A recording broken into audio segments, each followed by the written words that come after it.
Pour étudier la résonance d'intensité, on va réaliser les montages constitués d'un GBF, d'un condensateur, une bobine et un résistor. Donc, pour cela, on va utiliser un GBF, un condensateur, une bobine, un ampèremètre, un résistor. Et pour visualiser les tensions, on va utiliser un oscillo. Donc, on va brancher le GBF donc avec les condensateurs. Donc, du condensateur vers la bobine. De la bobine,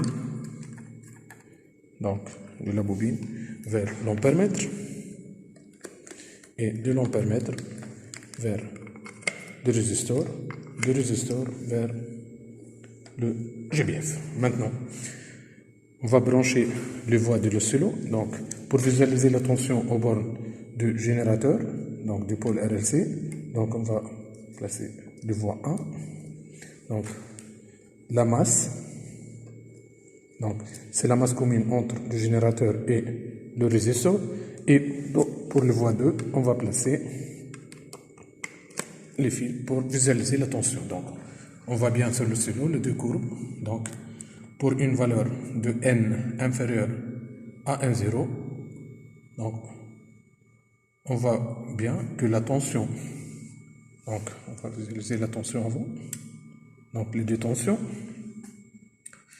Donc, on voit bien que la tension jaune atteint min ou atteint le max avant la courbe bleue. Donc, courbe bleue, c'est la tension au bord du générateur. Donc, le courbe jaune, c'est UR de T. Donc, UR de T, elle est en avance de phase par rapport à U de T. Donc, on parle d'un circuit capacitif. Maintenant, on va augmenter la tension. On voit bien que les deux courbes deviennent en phase. Donc, les deux courbes deviennent en phase. Voilà.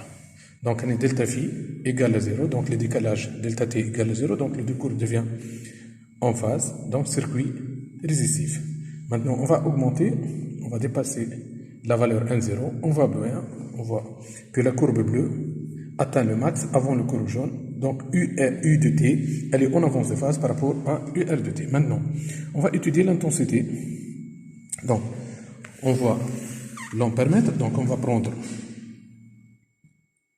les valeurs de l'intensité de la fréquence. Donc, maintenant, on voit que la valeur c'est 3,79 mA pour 187 Hz. Donc, on va augmenter la fréquence. Donc, on va augmenter la fréquence. Et on voit bien que l'intensité I efficace, elle augmente. 12,9 pour 369. Donc, pour 458, on voit bien qu'elle devient 27 mA. Maintenant, donc, pour une valeur au voisinage, voilà, donc pour une valeur de 504,7 à peu près, donc on voit bien qu'on atteint une valeur 32,98 I, et si on regarde les deux tensions sur le stylo, on voit bien qu'ils sont en phase. Donc delta phi égale 0. Donc si on augmente maintenant, on voit, voilà, l'intensité du courant diminue lorsque I diminue, lorsque la fréquence, elle augmente, et le circuit, on voit sur le stylo que le circuit devient circuit inductif pour N supérieur à 1,0. Donc, phi de U, elle est supérieure à phi de I. Voilà. Donc, on voit bien.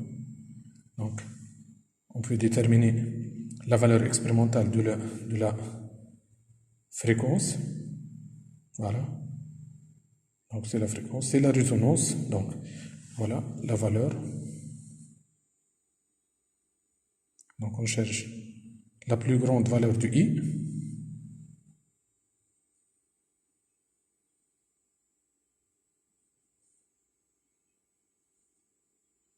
Donc, voilà, à peu près 510. Donc, si on calcule théoriquement les valeurs avec une capacité de 0,47 et d'inductance à peu près de 0,2, on trouve qu'elle est égale théoriquement à 519. Donc, expérimentalement, on trouve 510, la fréquence de la résonance.